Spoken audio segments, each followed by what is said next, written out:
So ngayon mga idol, ito yung ating ulam ngayon. Manok mga idol. Yan.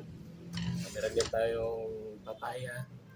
Saka yung ating mga ricados idol. Luya, bawang at sibuyas. Pero meron pang kulang mga idol. So kunin natin yung kulang. Kumuha tayo ng malunggay mga idol.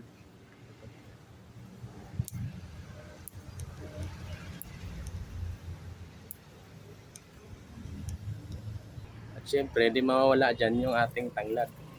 Siya mga idol.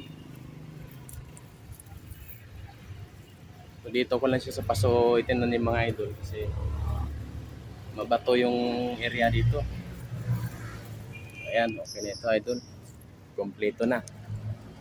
So, mag-umpisa na tayo magluto. Tanghali na pala mga idol. Sobrang tirik ng araw. Init.